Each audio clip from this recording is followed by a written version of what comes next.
या देवी सर्वभूतेषु स्वस्ति रूपेण संस्थितः नमस्तस्यै नमस्तस्यै नमस्तस्यै नमो नमः।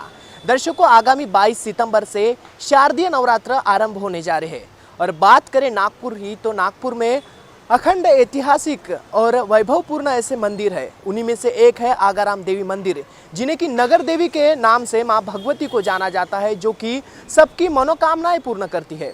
तो आइए जायजा लेते हैं किस प्रकार से जो है नवरात्रि के विषय में पूर्व तैयारी की गई है और आने वाली नवरात्रि में किस प्रकार का आकर्षण यहाँ रहेगा। आइए पदाधिकारियों से भी करते हैं बात। दर्शकों, हमारे साथ मौजूद है गिरीश व्यास जी, जो कि भारतीय जनता पार्टी के कद्दावर नेता है, साथ ही साथ पूर्व विधायक है और आज आगाराम देवी मंदिर में इनसे हम आज मिल रहे हैं। क्या बताना चाहेंगे, आगामी 22 तारीख से शारदीय नवरात्र प्रारंभ होने जा रही है, देश के लिए आप क्या मांगना चाहते हैं, साथ ही साथ आगाराम देवी मंदिर के विषय में आप इस महात्म्य को किस प्रकार से कथन करेंगे? देखिए, मेरा सौभाग्य है कि मैं इस मंदिर ट्रस्ट से माता जी की सेवा में जुड़ा हूँ। यह नगर देवी के नाम से प्रसिद्ध ऐसा आज्ञाराम देवी मंदिर है। ये मंदिर 350 वर्ष के करीब पुराना इसका इतिहास मिलता है और यह जो मंदिर है, ये मंदिर भोसले कालीन मंदिर है। और ऐसी मान्यता थी कि भोसले जब भी किसी युद्ध के लिए निकलते या कभी किसी अपने मंगल कार्य के लिए शहर से बाहर जाते तो इस देवी को नवस बोलकर इस देवी के पास पूजा करके आगे बढ़ते थे। मैं ये भी कहना चाहूँगा कि आज से कुछ दशकों पहले तक इस मंदिर के 5 किलोमीटर के अंदर कहीं पर भी कोई भी बड़ा मंदिर नहीं था। टेकड़ी गणपति का भी इतिहास हम अभी एक 40-50 वर्षों में देख रहे हैं, क्योंकि हम ही नागपुर में ही रहते हैं, हमको मालूम है उसकी प्रसिद्धि कब से हुई है। पोद्दारेश्वर राम मंदिर भी एक ट्रस्ट द्वारा बाद में बनाया गया है, तो राजापाक्षा हनुमान मंदिर भी यहाँ से बहुत दूर है। तो 5 किलोमीटर के परिसर में कहीं भी मंदिर नहीं था। ऐसा ये जो मान्यता प्राप्त मंदिर है, ये नागपुर का नगर देवी के नाम से प्रसिद्ध मंदिर है। इसकी मान्यता है, इसकी लोगों ने बोली हुई उनके जो नवस हैं, उनकी जो मन की इच्छाएँ हैं, वे इच्छाएँ माता जी के सामने पूरी हुई, ऐसी हमारी जानकारी है। इस मंदिर में जब स्वर्ण कलश का काम हमने किया, इस मंदिर की ट्रस्ट जब हमने आज से 18-20 साल पहले संभाली, तो ऊपर मंदिर में स्वर्ण कलश लगाने की बात आई।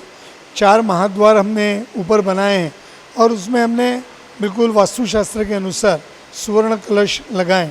उसके ऊपर जब हमने उसको सोने की परतों को चढ़ाया, तब हमारे पास लोग आके आंध्र से, चंद्रपुर से, गढ़चिरौली से और भी कई जगहों से लोग, मध्य प्रदेश से लोग आए और उन्होंने कहा हमारी मान्यता पूरी हुई। वो यहाँ किसी न किसी निमित्त से नागपुर बस स्टैंड पर आए, जो बस स्टैंड पूरे इसका महाराष्ट्र का और यहाँ का चलने वाला है, वहाँ से यहाँ आए और यहाँ पर बैठकर उन्होंने मान्यता मांगी, उनका काम पूरा हुआ, उन्होंने दान दिया। ये सब यहाँ का इतिहास इस मंदिर का बहुत है।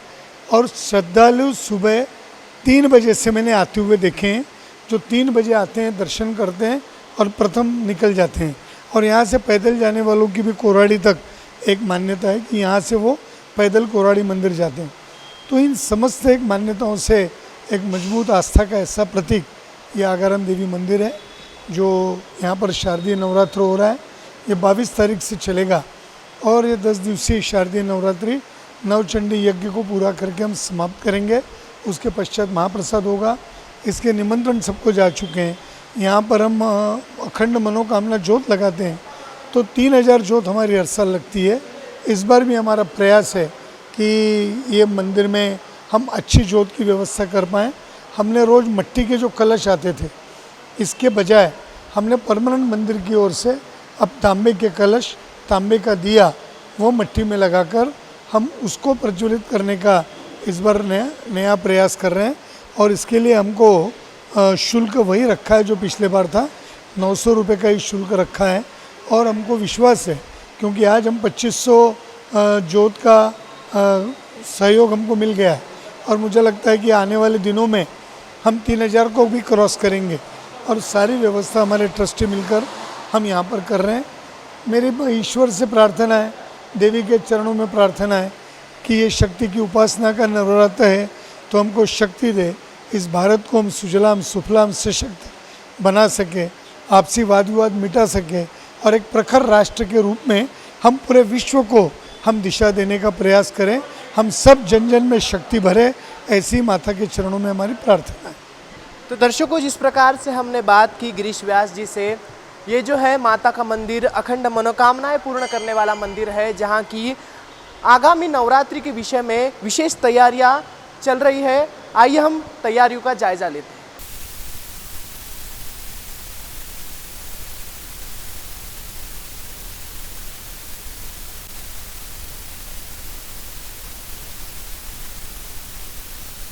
दर्शकों, हमारे साथ मौजूद है आगाराम देवी ट्रस्ट के महेश गोयल, जो कि सचिव है इस ट्रस्ट के।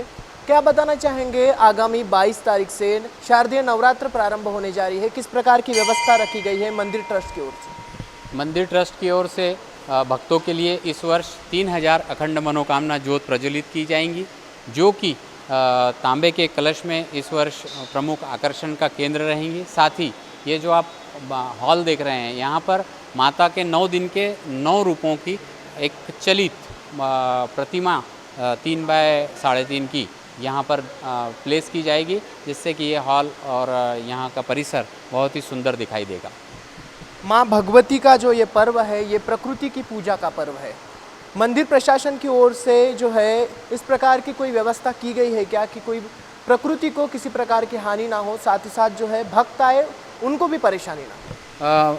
आप देखेंगे कि मंदिर का परिसर इतना बड़ा है कि प्रकृति को किसी भी प्रकार की छेड़खानी न करते हुए हम सारी व्यवस्था करते हैं। कोई जितने आप देखते हैं कि आसपास में जितने झाड़ लगे हैं, जितने भी पेड़ पौधे लगे हैं या कोई भी चीज़ है, कोई चीज़ की हम कटाई नहीं करते या कोई भी चीज़ को हम हानि नहीं पहुंचाते। जैसा मंदिर का पहले का स्वरूप है, उसमें इतनी व्यवस्थाएं हैं, इतनी जगह है, पार्किंग से लेके सारी।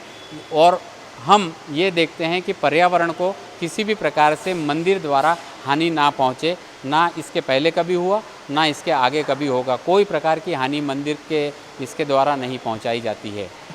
बात की जाए नवरात्रि की, तो अखंड ज्योत का विशेष महत्व होता है, और जिस प्रकार से आगाराम देवी मंदिर का इतिहास रहा है, पूर्ण मनोकामनाएं पूर्ण करने वाली माँ भगवती का नाम है, नगर देवी के नाम से जो है माता प्रसिद्ध है। इस साल किस प्रकार का प्रायोजन है, किस प्रकार का आयोजन किया गया है अखंड ज्योत के विषय में? अखंड ज्योत के लिए आप देखेंगे कि हमने इस वर्ष स्पेशली तांबे की ज्योत, तांबे के कलश और तांबे के दिए के ज्योत का ये किया है।